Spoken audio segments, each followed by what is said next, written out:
semuanya, halo, perkenalkan nama aku Fiona Rizka Aziza dengan NPM 25100000104. Jadi pada hari ini saya akan menjelaskan materi koordinator bidang hukum, hak asasi manusia, imigrasi, dan permasyarakatan Republik Indonesia tentang pentingnya transformasi hukum perdata nasional khususnya melalui pembaruan hukum perikatan. Hukum perdata, khususnya hukum perikatan, adalah fondasi penting dalam mengatur interaksi ekonomi dan sosial di masyarakat modern. Buku 3 Kitab Undang-Undang Hukum Perdata (KUH Perdata) yang merupakan warisan kolonial Belanda yang sudah berusia hampir 2 abad, masih menjadi acuan utama dalam mengatur kontrak, ganti rugi, serta hubungan antar kreditur dan debitur di Indonesia. Namun, warisan ini tidak didesain untuk seluruh rakyat Indonesia, melainkan hanya berlaku sebagian besar bagi golongan Eropa dan Timur asing.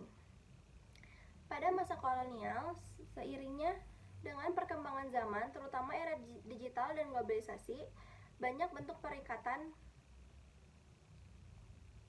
baru seperti e-commerce, perlindungan data pribadi, dan skema pembiayaan inovatif yang belum terakomodasi dalam KUH Perdata yang lama.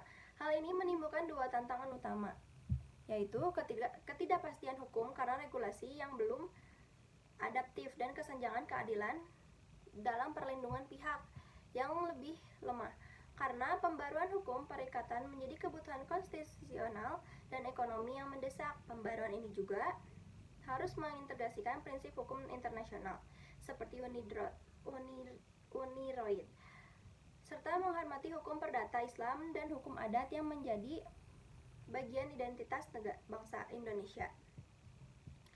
Penyusunan hukum baru harus menghindari dominasi norma barat semata dan mencerminkan nilai budaya dan aspirasi. Selain pembaruan perikatan, harmonisasi hukum adat, sinkronisasi peraturan lintas bidang, serta perlindungan hak anak dan perempuan juga menjadi fokus penting agar hukum nasional dapat responsif terhadap dinamika sosial dan ekonomi.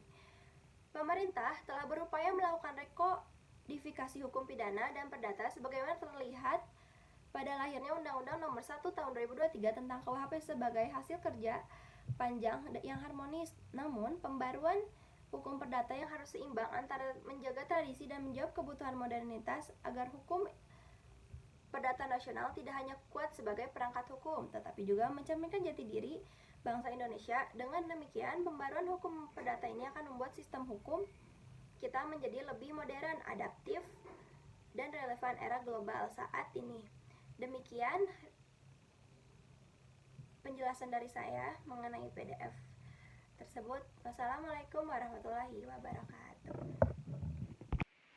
Sekian penjelasan materi dari saya, semoga bermanfaat untuk kalian semua ya. Saya Fiona Rizka Aziza dari NPM 25100000104 pamit undur diri. Wassalamualaikum warahmatullahi wabarakatuh. Dadah semuanya.